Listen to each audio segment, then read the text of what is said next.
പ്രിയപ്പെട്ട കുട്ടികളെ, work energy power എന്ന ചാപ്റ്ററാണ് നമ്മൾ ഡിസ്കസ് ചെയ്തുകൊണ്ടിരിക്കുന്നത്. കഴിഞ്ഞ ക്ലാസ്സിൽ വർക്ക് എന്താണെന്നും പോസിറ്റീവ്, നെഗറ്റീവ്, സീറോ വർക്കുകൾ എന്നിവ എന്തൊക്കെയാണെന്നും അത് കിട്ടാനുള്ള കണ്ടീഷൻസ് എന്താണെന്നും നമ്മൾ പഠിച്ചു. അത് കഴിഞ്ഞിട്ട് പവർ എന്താണെന്ന് പഠിച്ചു.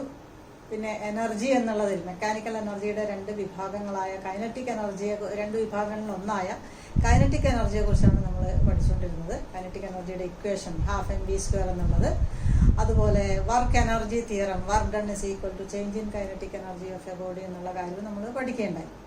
ഇന്ന് നമ്മൾ മെക്കാനിക്കൽ എനർജിയുടെ രണ്ടാമത്തെ വിഭാഗമായിട്ടുള്ള പൊട്ടൻഷ്യൽ എനർജിയെ കുറിച്ചാണ് പഠിക്കാൻ പോകുന്നത്.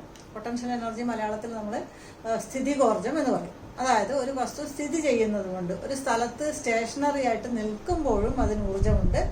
അപ്പോൾ energy possessed by a body due to its position is known as potential energy. അതിന്റെ സ്ഥാനം കൊണ്ട് കിട്ടുന്ന എനർജിയാണ് പൊട്ടൻഷ്യൽ എനർജി എന്ന് പറയുന്നത്. അതായത് ഉയരത്തിലിരിക്കുമ്പോൾ ഒരു വസ്തുവിന് എനർജി ഉണ്ട്. ഉയരം കൊണ്ട്, അല്ലെങ്കിൽ അതിന്റെ ഉയരത്തിലുള്ള പൊസിഷൻ കൊണ്ട്, നിലനിരപ്പിനെക്കാളും ഉയർന്ന ഒരു സ്ഥലത്ത് ഇരിക്കുന്നത് കൊണ്ട് അതിന് ഒരു എനർജി കിട്ടുന്നുണ്ട്. ഉണ്ടോ എന്നുള്ളത് നമ്മൾ ആലോചിച്ചാൽ നമുക്ക് മനസ്സിലാവും. ഇപ്പൊ ഉയരത്തിലുള്ള ഡാമിൽ സ്റ്റോർ ചെയ്ത വെള്ളം അല്ലെ, അതിന് ഒരു വർക്ക് ചെയ്യാൻ പറ്റും.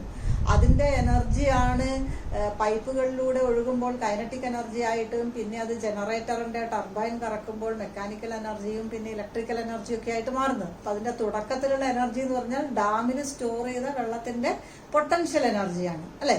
അപ്പൊ അങ്ങനെ പൊസിഷൻ കൊണ്ട് കിട്ടുന്ന എനർജിയാണ് പൊട്ടൻഷ്യൽ എനർജി എന്ന് പറയാം. So potential energy is the energy stored by a body due to its position. Position കൊണ്ട് മാത്രമാണോ പൊട്ടൻഷ്യൽ എനർജി കിട്ടുക എന്ന് ചോദിച്ചാൽ അല്ല. Potential energy may be acquired due to the state of strain. വലിഞ്ഞു മുറുകിയിരിക്കുന്ന അവസ്ഥ, സ്ട്രെയിൻ വലിഞ്ഞു മുറുകിയിരിക്കുന്ന അവസ്ഥ കാരണവും പൊട്ടൻഷ്യൽ എനർജി കിട്ടും. എന്താണ് ഈ വലിഞ്ഞു മുറുകിയിരിക്കുന്ന അവസ്ഥ? ഇപ്പൊ ഒരു സ്പ്രിങ് നമ്മൾ മുറുക്കി വെച്ചാൽ, അമർത്തി വെച്ചാൽ അതിനൊരു വർക്ക് ചെയ്യാൻ പറ്റും. അതിനൊരു വസ്തുവിനെ തെറിപ്പിക്കാൻ പറ്റും അല്ലെ. ഒരു റബ്ബർ ബാൻഡ് അതിനെ വലിച്ചു വെച്ചാൽ അതിനൊരു വർക്ക് ചെയ്യാൻ പറ്റും. അതിനൊരു വസ്തുവിനെ ചുരുങ്ങി വരുമ്പോൾ അതിനൊരു വർക്ക് ചെയ്യാൻ പറ്റും. അല്ലെങ്കിൽ അത് നമ്മുടെ കയ്യിലടിക്കുമ്പോൾ നമുക്ക് വേദന ഉണ്ടാവുന്നത് തന്നെ അതിനൊരു വർക്ക് ചെയ്യാൻ പറ്റുന്നു എന്നുള്ളതുകൊണ്ടാണ്. അതുപോലെ ഒരു റബ്ബറിന്റെ ഷീറ്റ് അത് വലിച്ചു വെച്ചാൽ അതിനൊരു വർക്ക് ചെയ്യാൻ പറ്റും. അതിന് എനർജി കിട്ടുന്നുണ്ട്. ഇപ്പൊ ഈ കളിപ്പാട്ട കാറുകളൊക്കെ, അല്ലെങ്കിൽ അതിന്റെ കീ കൊടുത്താൽ അതിന്റെ സ്പ്രിങ് മുറുകുകയാണ് ചെയ്യുക. ആ സ്പ്രിങ് മുറുകുന്നത് കൊണ്ടാണ്, അല്ലെങ്കിൽ അപ്പോൾ അതിന് പൊട്ടൻഷ്യൽ എനർജി കിട്ടുമ്പോഴാണ് ഈ കാറിന് ഓടാൻ വേണ്ടി പറ്റുന്നത് അല്ലെ. അതേപോലെ ഒരു വില്ലിന്റെ ഞാണ് അത് വലിഞ്ഞു മുറുകി, നമ്മൾ പുറകോട്ട് വലിച്ചു പിടിക്കുമ്പോൾ വലിഞ്ഞു മുറുകിയിരിക്കുന്ന ആ അവസ്ഥ കാരണമാണ്, അല്ലെങ്കിൽ അപ്പോൾ കിട്ടുന്ന എനർജി കാരണമാണ് അതിന് അമ്പിനെ മുന്നോട്ട് പായിക്കാനുള്ള കൈനറ്റിക് എനർജി കിട്ടുന്നത് അല്ലെ. അപ്പോൾ പൊട്ടൻഷ്യൽ എനർജി കിട്ടാൻ രണ്ട് രീതിയിൽ സാധിക്കും. ഒന്ന് നേരത്തെ പറഞ്ഞ അതിന്റെ ഉയരം കൊണ്ട്, അല്ലെങ്കിൽ പൊസിഷൻ കൊണ്ട്. Energy possessed due to its position or position above the ground level. രണ്ടാമത്തെ case energy possessed due to its state of strain, വലിഞ്ഞു മുറുകിയിരിക്കുന്ന അവസ്ഥ. Like a coiled spring or a tightened spring. സ്പ്രിങ്ങിന് പൊട്ടൻഷ്യൽ എനർജി ഉണ്ട്. Spring അമർത്തി വെച്ചാലും ഉണ്ട്, വലിച്ചു നീട്ടിയാലും ഉണ്ട്. അതുപോലെ ഒരു റബ്ബർ ബാൻഡ്, അല്ലെങ്കിൽ ഒരു റബ്ബറിന്റെ നാട, അങ്ങനെയുള്ളതിനൊക്കെ വലിച്ചു കഴിഞ്ഞാൽ അതിനൊരു വർക്ക് ചെയ്യാനുള്ള സാധ്യതയുണ്ട്. ആ എനർജിയും പൊട്ടൻഷ്യൽ എനർജി തന്നെയാണ്. അപ്പൊ നമ്മൾ ആദ്യം പഠിക്കാൻ പോകുന്നത് ഗ്രാവിറ്റേഷണൽ പൊട്ടൻഷ്യൽ എനർജിയെ കുറിച്ചാണ്. That is energy possessed due to its height. Gravitation എന്നുള്ള ചാപ്റ്ററിൽ നമ്മൾ ഗ്രാവിറ്റേഷണൽ പൊട്ടൻഷ്യൽ എനർജിയുടെ വലിയൊരു ഡെറിവേഷൻ ഡിറൈവ് ചെയ്തിരുന്നു. That is P is equal to GMM into 1/r1 minus 1/r2 എന്നുള്ള ഒരു ഇക്വേഷൻ നമ്മൾ ഡിറൈവ് ചെയ്തു. അതിൽ നിന്ന് എർത്തിന്റെ സർഫസിൽ നിന്ന് വളരെ ചെറിയ ഒരു ഉയരത്തിൽ h ഹൈറ്റിലുള്ള പൊട്ടൻഷ്യൽ എനർജി mgh ആണ് എന്ന് നമ്മൾ കണ്ടുപിടിക്കേണ്ടായി. അതിന്റെ വളരെ ലളിതമായിട്ടുള്ള രീതിയിലുള്ള ഒരു ഡെറിവേഷൻ നമുക്കിവിടെ ചെയ്യാം. ശരിക്കുള്ള ഡെറിവേഷൻ അത് തന്നെയാണ്. സിമ്പിൾ ആയിട്ടുള്ള, ഇപ്പൊ 1 മാർക്കിന്റെ ഒക്കെ ചോദ്യത്തിന് വരികയാണെങ്കിൽ നമ്മൾ എഴുതുന്ന വളരെ സിമ്പിൾ ആയിട്ടുള്ള ഒരു ഡെറിവേഷനാണ് പൊട്ടൻഷ്യൽ എനർജിയുടെ ഇക്വേഷന് ഞാനിവിടെ ചെയ്യാൻ പോകുന്നത്. ദാറ്റ് ഈസ് നമുക്ക് അറിയുന്ന കാര്യം, work is equal to force into displacement എന്നുള്ളതാണ്. F.S എന്നുള്ളതാണ് അറിയുന്നത്. അപ്പൊ എർത്തിന്റെ സർഫസിൽ നിന്ന് m മാസുള്ള ഒരു വസ്തുവിനെ h ഹൈറ്റിലേക്ക് ഉയർത്തുകയാണ് എന്ന് വിചാരിക്കാം. ഇവിടേക്ക് m മാസുള്ള വസ്തുവിനെ കൊണ്ടുപോയി h ഹൈറ്റിലേക്കാണ് അതിനെ ഉയർത്തിയത്. അപ്പൊ what is the force acting on the body? എത്ര ഫോഴ്സ് ആണ് അതിന്റെ മുകളിൽ ഇപ്പൊ പ്രയോഗിക്കുന്നത്? h ഹൈറ്റിലേക്ക് ഉയർത്തണമെങ്കിൽ എന്തായാലും താഴോട്ടുള്ള ആക്സിലറേഷൻ ഡ്യൂ ടു ഗ്രാവിറ്റി അങ്ങോട്ട് ഉണ്ടാവും, ജി താഴോട്ടുണ്ടാവും. അതായത് വസ്തുവിന് mg എന്നുള്ള ഫോഴ്സ് താഴോട്ട് ആക്ട് ചെയ്യുന്നുണ്ട്. അപ്പൊ mgക്ക് തുല്യമായ ഫോഴ്സ് മുകളിലേക്ക് കൊടുത്താൽ മാത്രമേ അതിനെ ഉയർത്താൻ വേണ്ടി സാധിക്കുകയുള്ളൂ. അപ്പൊ അവിടെയുള്ള ഫോഴ്സ്, മിനിമം ഫോഴ്സ് എത്രയായിരിക്കണം? mg ആയിരിക്കണം. ഓക്കെ, ഇവിടെ ഉണ്ടായ ഡിസ്പ്ലേസ്മെന്റ് എത്രയാണ്? താഴെയുള്ളതിനെ മുകളിലേക്ക് കൊണ്ടുപോയത് h ഡിസ്റ്റൻസിലാണ്. അപ്പൊ mg into h. So work done by a body or on a body to displace it from the ground level to a height h is mgh. This work is stored as the potential energy of the body. ഇതാണ് അതിന്റെ potential energy ആയിട്ട് മാറുന്നത്. നമ്മൾ ഇതേപോലെയാണ് work done ആണ് kinetic എനർജിയുടെ equation കണ്ടുപിടിച്ചത്, എന്നിട്ട് ആ വർക്കാണ് കൈനറ്റിക് എനർജിയായി മാറുന്നതെന്ന് പറഞ്ഞു. അതേപോലെ തന്നെയാണ് work done to move it from the ground to a height h is mgh, and this work is stored as the potential energy. So we can get P is equal to mgh. ഇതാണ് potential എനർജിയുടെ equation. Okay, അപ്പോൾ നമ്മൾ രണ്ട് mechanical എനർജിയുടെ രണ്ട് രൂപങ്ങളുടെയും equations പഠിച്ചു, kinetic energy, potential energy. ഇനി നമുക്ക് വളരെ പ്രധാനപ്പെട്ട ഒരു കാര്യമാണ് ഇതിൽ പഠിക്കാനുള്ളത്, law of conservation of energy. Law of conservation of energy. ഫിസിക്സിൽ പലതരം കൺസർവേഷൻ ലോകൾ ഉണ്ടെന്ന് നിങ്ങൾക്കറിയാം. ചിലതൊക്കെ നമ്മൾ പഠിച്ചു കഴിഞ്ഞു. കൺസർവേഷൻ ഓഫ് ലീനിയർ മൊമെന്റം നമ്മൾ പഠിച്ചു, കൺസർവേഷൻ ഓഫ് ആംഗുലർ മൊമെന്റം പഠിച്ചു. അതുപോലെ അടുത്തത് പഠിക്കാൻ പോകുന്നതാണ് law of conservation of energy. എനിക്ക് തോന്നുന്നു നിങ്ങൾ ചെറിയ ക്ലാസ്സിൽ തന്നെ ഇത് പഠിച്ചിട്ടുണ്ടാവും, ഊർജ്ജ സംരക്ഷണ നിയമം എന്ന് പറഞ്ഞിട്ട്, അല്ലെ? So this law States that energy can neither be created nor be destroyed. It can only be transferred from one form to another form. ഇതാണ് അതിന്റെ statement. Energy can neither be created nor be destroyed. ഊർജത്തെ നിർമ്മിക്കാനോ നശിപ്പിക്കാനോ സാധ്യമല്ല. It can only be transferred from one form to another form. അതിനെ ഒരു രൂപത്തിൽ നിന്ന് മറ്റൊരു രൂപത്തിലേക്ക് മാറ്റുക മാത്രമേ സാധിക്കുകയുള്ളൂ. ടോട്ടൽ എനർജി എപ്പോഴും കൺസേർവ്ഡ് ആണ്. നമ്മളായിട്ട് സൃഷ്ടിക്കുകയോ നമ്മളായിട്ട് നശിപ്പിക്കുകയോ ചെയ്യുന്നില്ല. എന്താണ് നമ്മൾ ചെയ്യുന്നത്? ഒരു രൂപത്തിലുള്ള എനർജിയെ മറ്റൊരു രൂപത്തിലേക്ക് മാറ്റുക മാത്രമാണ് നമ്മൾ ചെയ്യുന്നത്. അതാണ് law of conservation of energy എന്ന് പറയുന്നത്. എന്താണ് ഈ പറഞ്ഞതിന്റെ അർത്ഥം? നമ്മൾ നേരത്തെ പറഞ്ഞ ഒരു ഡാമിൽ സ്റ്റോർ ചെയ്ത വെള്ളത്തിന്റെ കാര്യം പറഞ്ഞു. ഡാമിൽ അത് ഉയരത്തിൽ സ്റ്റോർ ചെയ്യുമ്പോൾ അതിനുള്ള എനർജി പൊട്ടൻഷ്യൽ എനർജിയാണ്. അത് പൈപ്പുകളിലൂടെ ടണലുകളിലൂടെ ഒഴുകി പവർ ഹൗസിലേക്ക് എത്തുമ്പോൾ അത് മൂവ് ചെയ്യാണ്. അപ്പൊ അതിന്റെ എനർജി കൈനറ്റിക് എനർജി ആയിട്ട് മാറുകയാണ്, അല്ലെ? കൈനറ്റിക് എനർജി വീണ്ടും ടർബൈൻ കറക്കിയിട്ട് അത് ഇലക്ട്രിക് എനർജി ആയിട്ട് മാറുന്നു. ഈ ഇലക്ട്രിക് എനർജിയാണ് ബൾബുകളിൽ എത്തുമ്പോൾ ലൈറ്റ് എനർജി ആവുന്നു, അല്ലെങ്കിൽ ഹീറ്ററിലേക്ക് എത്തുമ്പോൾ ഹീറ്റ് എനർജി ആവുന്നു, ഒരു സ്പീക്കറിലേക്ക് എത്തുമ്പോൾ സൗണ്ട് എനർജി ആയിട്ട് മാറുന്നു, അല്ലെങ്കിൽ എന്ത് എനർജി ആയിട്ട് നമുക്കതിനെ മാറ്റാൻ വേണ്ടി സാധിക്കുന്നു, അല്ലെ? അപ്പൊ ഇങ്ങനെ ഒരു എനർജിയെ മറ്റൊരു എനർജി ആയിട്ട് മാറ്റാൻ പറ്റും. നേരത്തെ ഒരു ബോയുടെ അല്ലെങ്കിൽ ആരോയുടെ കാര്യം പറഞ്ഞിരുന്നു. വില്ലിന്റെ ഞാണ് വലിഞ്ഞു മുറുകിയിരിക്കുമ്പോൾ അതിന് പൊട്ടൻഷ്യൽ എനർജിയാണ് കിട്ടുന്നത്. അത് ആരോ മൂവ് ചെയ്യുമ്പോൾ അതിന് കൈനറ്റിക് എനർജിയാണ് കിട്ടുന്നത്, അല്ലെ? ഇങ്ങനെ ഒരുപാട് എക്സാമ്പിൾസ് നമുക്ക് പറയാം. അപ്പൊ നമ്മൾ പുറകോട്ട് പോയി നോക്കിയാൽ എല്ലാ എനർജിയുടെയും ബേസിക് സോഴ്സ് എന്ന് പറയുന്നത് സോളാർ എനർജി ആയിരിക്കും. സോളാർ എനർജിയിൽ നിന്നാണ് ബാക്കി എല്ലാ എനർജികളും നമുക്ക് ഭൂമിയിലുള്ള എല്ലാ എനർജിയും ഉണ്ടായിരിക്കുന്നത്. ഇപ്പോൾ ഡാമിൽ സ്റ്റോർ ചെയ്ത വെള്ളത്തിന് എങ്ങനെയാണ് ഡാമിൽ വെള്ളം എത്തിയത്? മഴ പെയ്തിട്ട്, അല്ലെ? അപ്പൊ സൂര്യന്റെ ചൂട് കൊണ്ട് വെള്ളം നീരാവിയായി മഴ പെയ്തിട്ടാണ് ഡാമിൽ വെള്ളം എത്തിയത്. അങ്ങനെ എല്ലാത്തിലും നോക്കിയാൽ ഇപ്പം ഡീസല്, പെട്രോൾ പോലെയുള്ള ഫോസിൽ ഫ്യൂവലുകൾ എങ്ങനെയാണ് അവ ഉണ്ടായത്?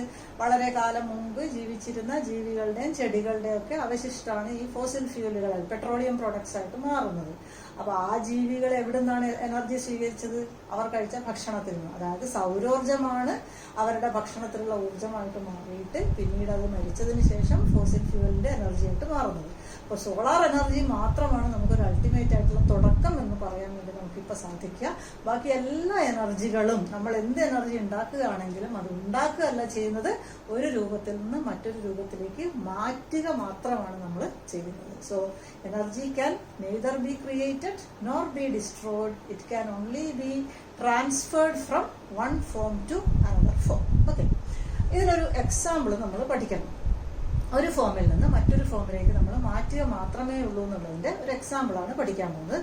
Conservation of mechanical energy. Mechanical energy conserved ആണ് for a freely falling body. Freely falling body.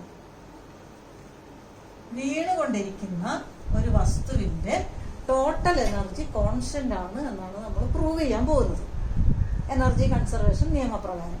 അപ്പോൾ ഒരു വസ്തു ഇവിടെ ഇരിക്കുകയാണ്, m മാസ് ഉള്ള ഒരു വസ്തുവാണ്.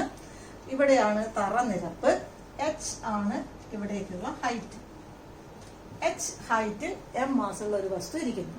ഈ പൊസിഷൻ A എന്നായിക്കോട്ടെ. ഇതിവിടെ സ്റ്റേഷനറി ആണ്.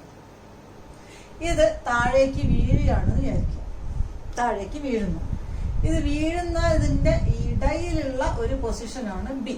ഇത് വീണുകൊണ്ടിരിക്കുകയാണ്, അതിന്റെ ഇടയിൽ എവിടെയോ ഉള്ള ഒരു പൊസിഷനാണ് ബി. മാസിന് ഒരു മാറ്റമില്ല, m മാസ് തന്നെ വീണുകൊണ്ടേയിരിക്കുകയാണ്. ഇത് നിലത്ത് മുട്ടാറായി, തൊട്ടു തൊട്ടില്ല എന്നുള്ള അവസ്ഥയിലാണ്. നിലത്ത് എത്തിയിട്ടില്ല, എന്നാൽ ഇപ്പൊ എത്തുകയും ചെയ്യും. അങ്ങനെയുള്ള അവസ്ഥയാണ്. ആ പൊസിഷനാണ് സി. ഓക്കെ, ഈ ബി എന്നുള്ള പൊസിഷൻ തറ നിരപ്പിൽ നിന്നും എക്സ് ഡിസ്റ്റൻസിലാണ് എന്ന് വിചാരിക്കുക. ഈ ഹൈറ്റ് എക്സ് ഡിസ്റ്റൻസ് ആണ്. അപ്പോൾ എയും ബിയും തമ്മിലുള്ള ഡിസ്റ്റൻസ് ഇത് എത്രയായിരിക്കും? ടോട്ടൽ എച്ച് ആണ്. ഇത്രയും എക്സ് ആണെങ്കിൽ ഇത് ബാക്കിയുള്ളതായിരിക്കും എച്ച് മൈനസ് എക്സ് ആയിരിക്കും. ഓക്കെ, നമ്മൾ ചെയ്യാൻ പോകുന്നത് ഓരോ സ്ഥലത്തെയും ടോട്ടൽ എനർജി എത്രയാണെന്ന് കണ്ടുപിടിക്കാനാണ് പോകുന്നത്. എയിൽ എത്രയാണ് എനർജി, ബിയിൽ എത്രയാണ് എനർജി, സിയിൽ എത്രയാണ് എനർജി, ഇതെല്ലാം തുല്യമാണോ എന്നാണ് നമ്മൾ പരിശോധിക്കാൻ പോകുന്നത്. ഓക്കെ, എയിൽ വസ്തു അവിടെ ഇരിക്കുകയാണ്. അപ്പൊ അതിന് എന്ത് എനർജി ആയിരിക്കും ഉണ്ടാവുക? പൊട്ടൻഷ്യൽ എനർജി അല്ലെ. It is stationary at a height. So total energy at A. Total energy ഞാൻ TE എന്ന് എഴുതുകയാണ്. ടോട്ടൽ എനർജി എന്ന് പറഞ്ഞാൽ പൊട്ടൻഷ്യൽ എനർജിയും കൈനറ്റിക് എനർജിയും ചേർന്നിട്ടാണ് ടോട്ടൽ എനർജി നമ്മൾ കണ്ടുപിടിക്കുന്നത്. എയിലെ പൊട്ടൻഷ്യൽ എനർജി എത്രയാണ്?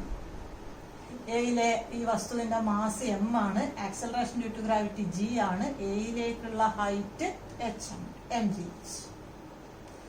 എയിലെ കൈനറ്റിക് എനർജി എത്രയാണ്? ഇതവിടെ റെസ്റ്റ് ആണ്. കൈനറ്റിക് എനർജിയുടെ ഇക്വേഷൻ ഹാഫ് mv² ആണ്. v 0 ആണ്, വെലോസിറ്റി ഇല്ല, ഇവിടെ ഇരിക്കുകയായിരുന്നു. അപ്പോൾ വെലോസിറ്റി 0 ആയതുകൊണ്ട് കൈനറ്റിക് എനർജി 0 ആണ്. So total energy is mgh plus 0 that is equal to mgh. That is the total energy at A. Okay, ഇനി നമുക്ക് ബിയിലെ കാര്യം പരിശോധിക്കാം. ബിയിലെ ടോട്ടൽ എനർജി കണ്ടുപിടിക്കാൻ ബിയിലെ പൊട്ടൻഷ്യൽ എനർജി കണ്ടുപിടിക്കണം. മാസ് m തന്നെയാണ്, acceleration due to gravity g തന്നെയാണ്. എത്രയാണ് ബിയിലേക്കുള്ള ഹൈറ്റ്? തറ നിരപ്പിൽ നിന്നും ബി വരെയുള്ള ഹൈറ്റ് x ആണ്. So mgx. ഓക്കെ, ഇനി ബിയിലെ കൈനറ്റിക് എനർജി കണ്ടുപിടിക്കണം. That is equal to kinetic എനർജിയുടെ ഇക്വേഷൻ നമുക്ക് അറിയാം, ഹാഫ് mv² എന്നാണ് നമുക്ക് ഇക്വേഷൻ അറിയാം. ഇവിടെ ബിയിലെത്തുമ്പോൾ അതിന്റെ വെലോസിറ്റിനെ ഞാൻ v' എന്ന് പറയാം. v' ആണ് അവിടെ വെലോസിറ്റി. അതായത് വീണുകൊണ്ടിരിക്കുമ്പോൾ വെലോസിറ്റി കൂടി കൂടി വരികയാണ്, ആക്സലറേഷൻ ഉണ്ട്. അതുകൊണ്ട് ഇവിടെയുള്ള വെലോസിറ്റിയുടെ പേര് v' എന്നാണെന്ന് വിചാരിക്കും. ദാറ്റ് ഈസ് ഹാഫ് mv² അല്ല, ഹാഫ് mv'². ഇനി v' എത്രയാണെന്ന് കണ്ടുപിടിക്കണം. നിങ്ങൾക്ക് ഈ ഇക്വേഷൻ അറിയാമല്ലോ, v² is equal to u² plus 2as എന്നുള്ള ഇക്വേഷൻ അറിയാം. So v' is equal to u. ഇത് ഇനീഷ്യലി ഇവിടെ നിന്നായിരുന്നു വീഴുന്നത്. ഇനീഷ്യലി അതായത് റെസ്റ്റ് ആയിരുന്നു. അപ്പൊ u 0 ആണ്. 0 plus 2 into acceleration due to gravity ആണ് ഇവിടെ ഉള്ളത് g. എത്ര ഡിസ്റ്റൻസ് ആണ് ഇത് ഇവിടെ നിന്ന് വീണപ്പോൾ ട്രാവൽ ചെയ്തത്? h minus x. എയിൽ നിന്ന് ബി വരെയുള്ള ദൂരമാണ് ട്രാവൽ ചെയ്തത്. അപ്പൊ h minus X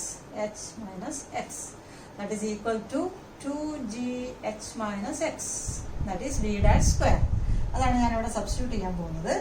half into m into v'² പകരം 2gh minus x. Okay, 2 cut ചെയ്യുന്നു. That is equal to m into g into h minus x. That is the kinetic energy at B. So the total energy T is equal to PE plus KE. That is equal to PE mgx plus KE mgh minus x. Okay, that is equal to expand here, mgx plus mgh minus mgx. mgx ന്റെ term നമുക്ക് cut ചെയ്യാം. ഒന്ന് plus ഒന്ന് minus ആണ്, ബാക്കി ഉണ്ടാവുക mgh. So that is the total energy at B. എയിലെയും ബിയിലെയും എനർജി സെയിം ആണെന്ന് നമുക്ക് കിട്ടി. ഇനി നമ്മൾ കണ്ടുപിടിക്കാൻ പോകുന്നത് സിയിലെ എനർജി എത്രയാണെന്നാണ്. ഓക്കെ, സിയിലെ എനർജി എത്രയാണെന്ന്. സിയിൽ എന്ത് എനർജി ആയിരിക്കും ഉണ്ടാവുക എന്നൊന്നും ആലോചിച്ച് നോക്കാം. ഇവിടെ എഴുതാം എനർജി അറ്റ് സി. അവിടെ പൊട്ടൻഷ്യൽ എനർജി എത്രയാണെന്ന് നോക്കാം. സിയിലേക്കുള്ള ഹൈറ്റ് എത്രയാണ്? ഞാൻ പറഞ്ഞത് മുട്ടിയില്ല എന്നുള്ള ഹൈറ്റിലാണ് ഇരിക്കുന്നത്. മുട്ടിയില്ല, ജസ്റ്റ് ടച്ച് ചെയ്യാൻ പോവാണ്. അതായത് ഹൈറ്റ് 0 ആണ്. അതുകൊണ്ട് P is equal to M G H is equal to 0 എന്ന് വരും. ഹൈറ്റ് 0 ആയതുകൊണ്ട് എം ജി എച്ച് 0 ആയി. ഇനി കൈനറ്റിക് എനർജി എത്രയാണെന്ന് നോക്കണം. കെ ഈസ് ഈക്വൽ ടു എന്തായാലും ഹാഫ് എം വി സ്ക്വയർ ആണ്.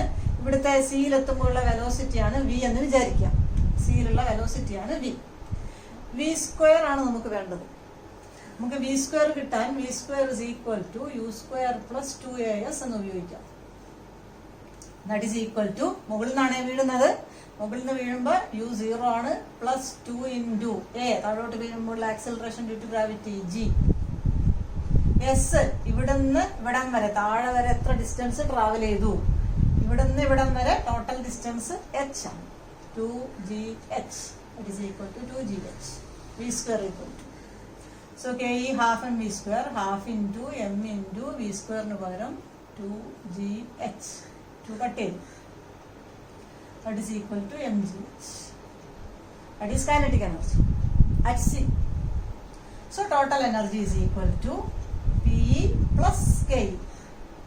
P 0 ആണ്, K mgh ആണ്. So 0 plus mgh is equal to mgh.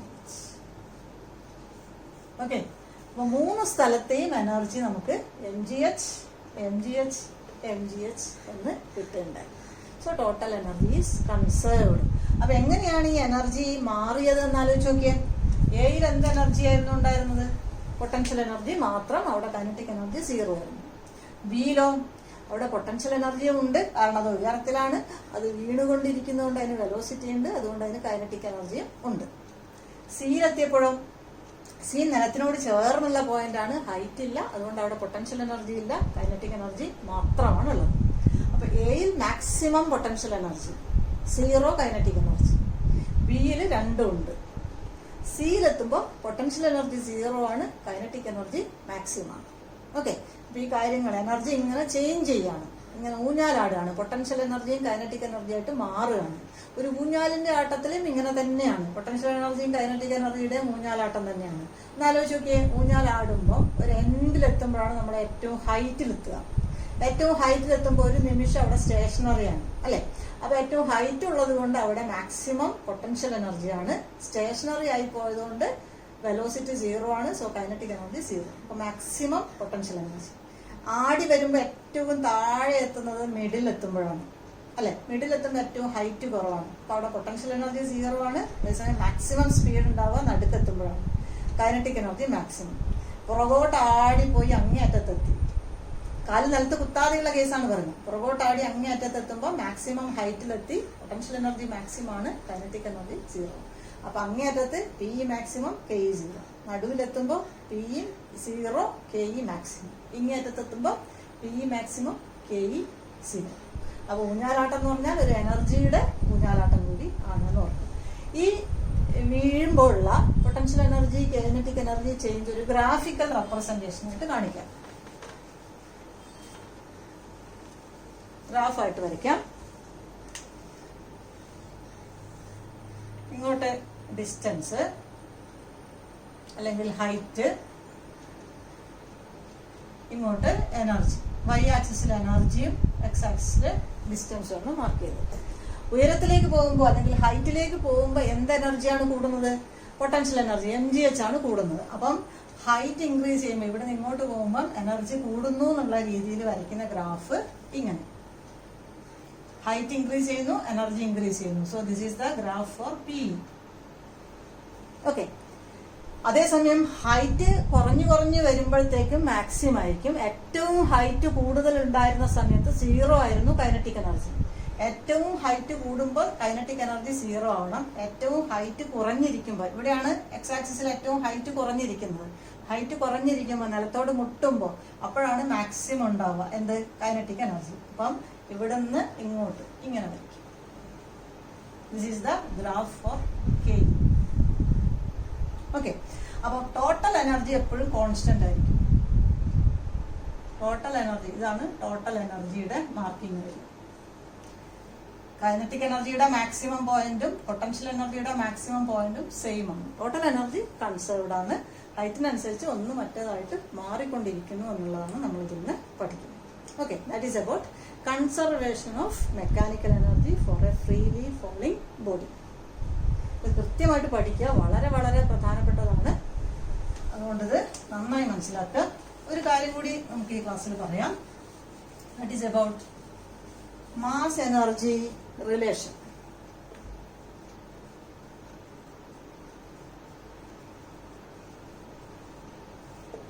മാസും എനർജിയും തമ്മിലുള്ള വളരെ പ്രശസ്തമായിട്ടുള്ള ഒരു റിലേഷൻ നിങ്ങൾക്ക് അറിയുന്നതാണ്. E is equal to mc². എന്നുള്ള ഇക്വേഷൻ നിങ്ങൾ കേട്ടിട്ടുണ്ടാവും. ആരാണ് ഇത് ഡിറൈവ് ചെയ്തത് അല്ലെങ്കിൽ കണ്ടുപിടിച്ചത് എന്ന് നിങ്ങൾക്ക് അറിയുന്നുണ്ടാവും. It is nothing but none but Albert Einstein അല്ലെ. അപ്പം E is equal to mc² എന്താണ് അതിൽ പറയുന്നത്? Mass can be converted into energy and energy can be converted into mass. മാസിനെ എനർജി ആയിട്ടും എനർജിയെ മാസ് ആക്കിയും മാറ്റാൻ സാധിക്കും എന്നുള്ളതാണ് ഈ ഇക്വേഷൻ പ്രകാരം നമുക്ക് മനസ്സിലാവുന്ന കാര്യം. എം എന്നുള്ള മാസിനെ എനർജി ആക്കി മാറ്റുകയാണ്. രണ്ട് കാര്യങ്ങളാണ്. ഒന്ന് ദ്രവ്യമാണ്, ഒന്ന് ഊർജമാണ്.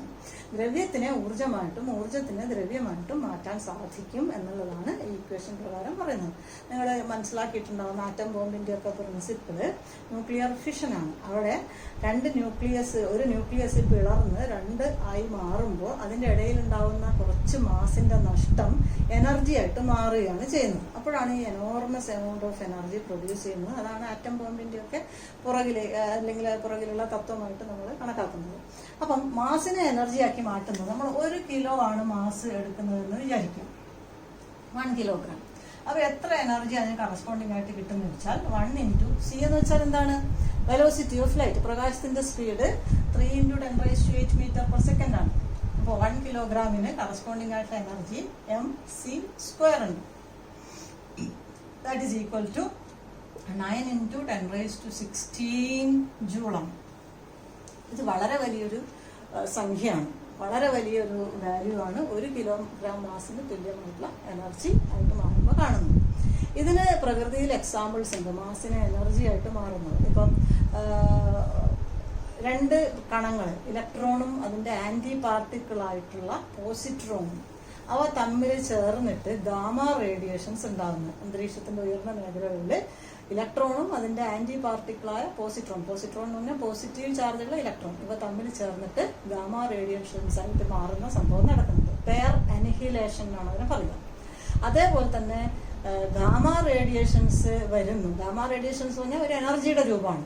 അത് വന്നിട്ട് ഇലക്ട്രോണും പോസിട്രോണും ആയിട്ട് മാറുന്നുണ്ട്. അതായത് എനർജിയുടെ രൂപമായിട്ടുള്ള ഗാമ റേഡിയേഷൻസ് പെട്ടെന്ന് ഇലക്ട്രോണും പോസിട്രോണും എന്നുള്ള 2 മാസുള്ള കണങ്ങളായിട്ട് മാറുന്നുണ്ട്. ഇത് സ്പോണ്ടേനിയസ് ആയിട്ട് നേച്ചറിൽ നടക്കുന്ന കാര്യങ്ങളാണ്. അപ്പോൾ മാസിനെ എനർജി ആയിട്ടും എനർജിനെ മാസായിട്ടും മാറ്റാൻ പറ്റും എന്നുള്ളതാണ് നമ്മൾ ഇതിൽ നിന്ന് മനസ്സിലാക്കുന്നത്. ഓക്കെ, അപ്പോൾ ഇത്രയും കാര്യങ്ങൾ പ്രധാനമായിട്ടും കൺസർവേഷൻ ഓഫ് എനർജിയും അതിന്റെ ഫ്രീലി ഫോളിംഗ് ബോഡിയുടെ കൺസർവേഷനും വളരെ കൃത്യമായിട്ട് എഴുതി പഠിക്കണം. ഓക്കെ.